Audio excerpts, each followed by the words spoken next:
पवित्र बीजक प्रज्ञाबोध कहरा 10 पद 8 कहरा 10 पद 8 कहरा 10 पद 8 इस प्रकार है।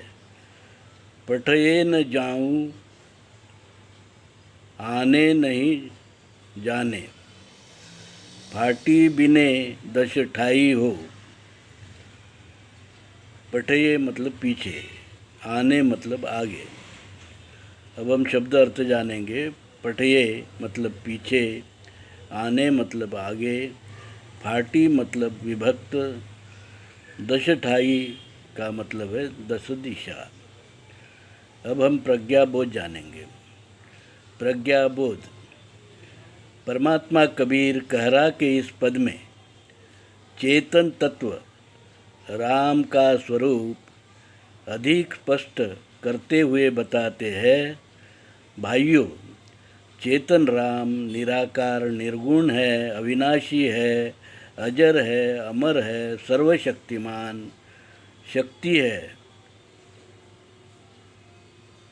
वो तो है ही, पर वो एकमात्र है। उसके पीछे आगे कोई नहीं। वो विभक्त नहीं है, एक है, सर्वत्र दसों दिशा में एक सा ही है। यहाँ अलग वहाँ अलग ऐसा नहीं होता है, एक ही रहता है सभी दिशा में, सभी समय, सभी अवस्था। केवल एकमात्र परमात्मा है। परमात्मा कबीर खुद चेतन तत्व राम की अवस्था में विराजमान है। उस चेतन तत्व राम के दर्शन प्रज्ञाबोध से ही होता है। और प्रज्ञाबोध की दृष्टि केवल शील सदाचार का धर्म मार्ग मूल भारतीय हिंदू धर्म से ही हो सकता है, जो धर्म मार्ग धर्मात्मा कबीर ने अपनी वाणी पवित्र बीजक में बताया है। वही हिंदू धर्म का एकमात्र धर्म ग्रंथ है और हिंदू कोड बिल के कानून है, हमारे कानून है।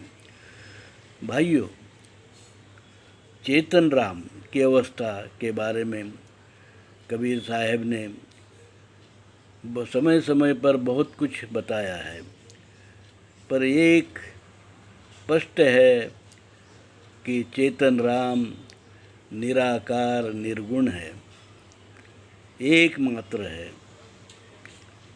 किसी के साथ में साझा नहीं है, एकमात्र परमात्मा है। और एकमात्र परमात्मा का ही, चेतन राम का ही हमें उसे ही पाने की हमें कोशिश करनी चाहिए।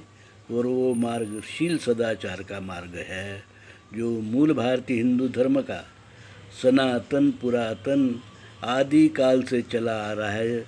आदिवासी लोगों ने हमें, मूल भारतीय लोगों ने जो हमें मार्ग बताया है, जो सिंधु हिंदू संस्कृति के पूर्व से चला आ रहा है, जिसे हम लोक धर्म भी कहते हैं, यहाँ का धर्म कहते हैं, स्वदेशी धर्म है। वही धर्म धर्मात्मा कबीर साहब ने अपनी पवित्र वाणी बीजक में फिर से हमें बताया है। साधु साधु साधु।